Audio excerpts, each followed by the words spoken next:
Bonjour, je me nomme Chantal Maillé-Crittenden. Je suis une orthophoniste et une professeure agrégée pour l'École d'orthophonie à l'Université Laurentienne. Aujourd'hui, j'utilise mes habiletés en communication sociale avec toi. Bonjour, moi c'est Gabrielle Dupuis. Je suis une étudiante à la maîtrise en orthophonie à l'Université Laurentienne. J'utilise aussi mes habiletés en communication sociale avec toi. On aimerait vous parler un peu des défis qu'on peut rencontrer lorsqu'on communique. En fait, il y a deux troubles qui sont un peu plus susceptibles d'avoir des difficultés en communication sociale, soit le TDAH et le TDL. Heureusement, les orthophonistes ont l'expertise pour œuvrer auprès des gens qui ont des difficultés en communication sociale. On va aussi aborder certains thèmes qui vont vous apporter à prendre une prise de conscience sur ces deux troubles et la communication sociale. Alors, commençons à en parler. Si vous avez de la difficulté à comprendre certains points qu'on va dire, seulement arrêtez la vidéo, respirez, puis reculez un petit peu. Si cela n'aide pas, vous pouvez seulement nous envoyer un courriel.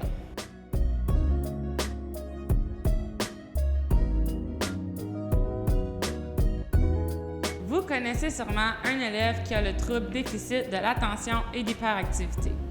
Ces élèves ont souvent des problèmes de comportement. Mais qu'en est-il de leur communication? Cette vidéo sert à vous fournir de l'information au sujet du TDAH, de la communication sociale et du rôle des orthophonistes. En contexte social, la pragmatique est nécessaire.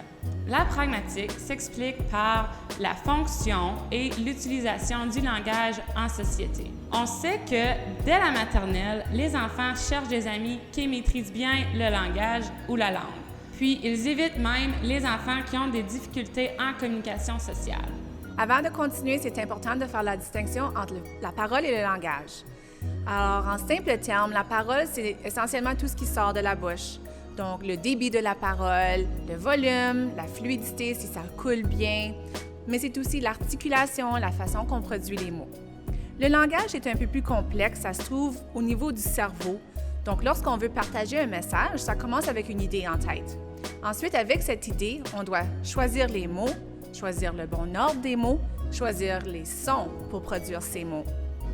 Le langage, c'est aussi la façon qu'on interagit avec les autres, savoir quand parler, quand attendre son tour et tout ce que ça implique avoir une interaction sociale.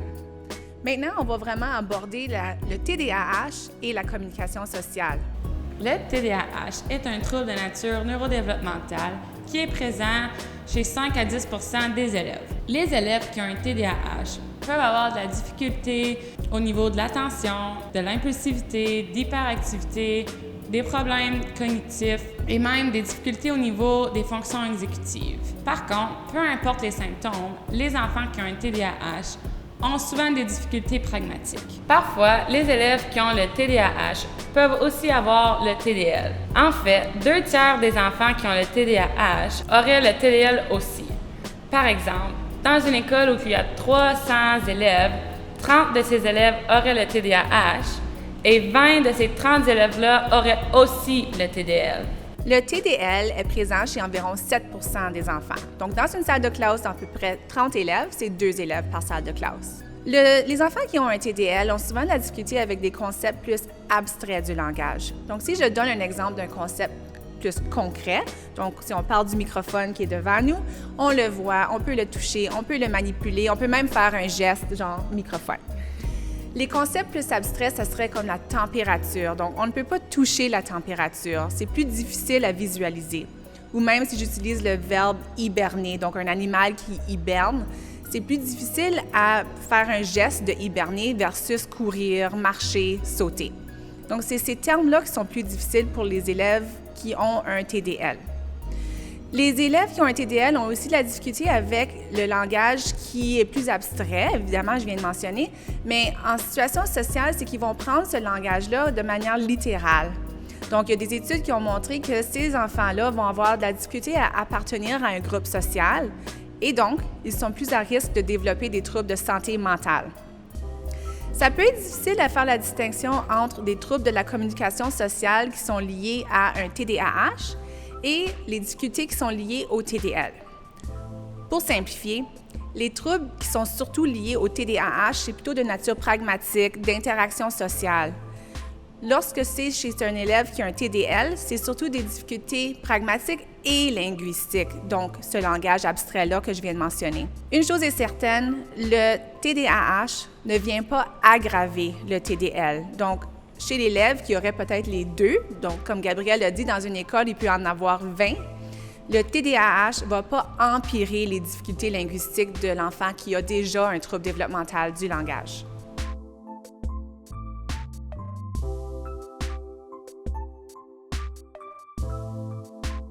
La communication sociale s'explique par la compréhension et le respect des règles sociales lors de la communication verbale et non verbale.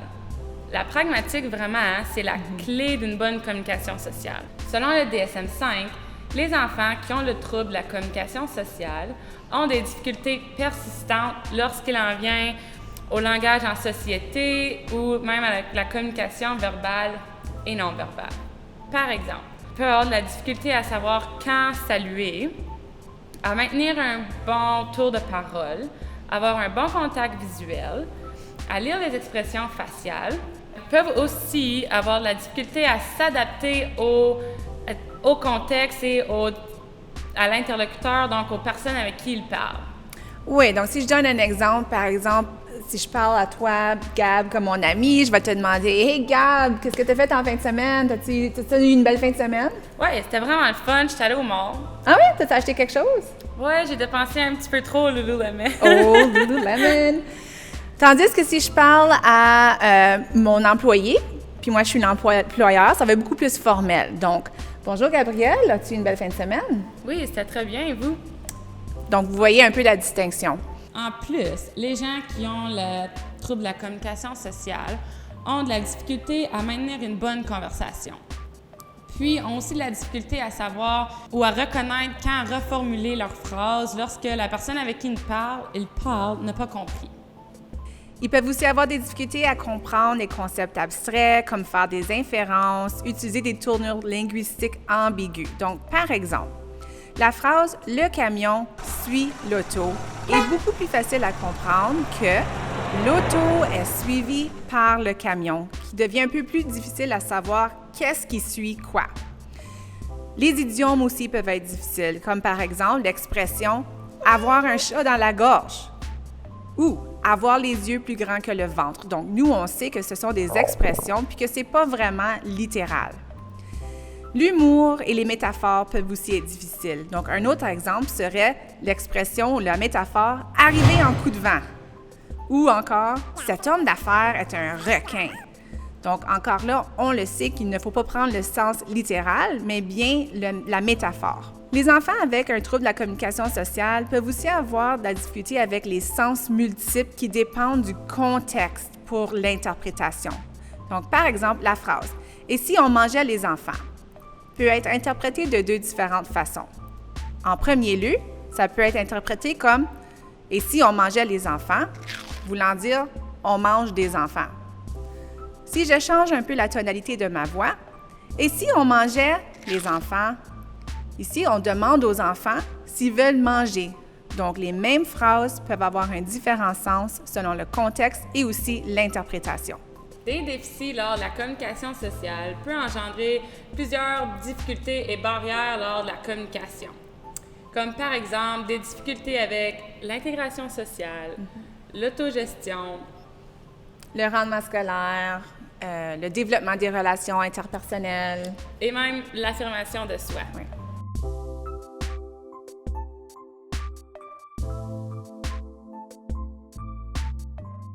Jusqu'à présent, on a parlé de ce que c'est le trouble développemental du langage, ce que c'est le TDAH, la pragmatique, la communication sociale.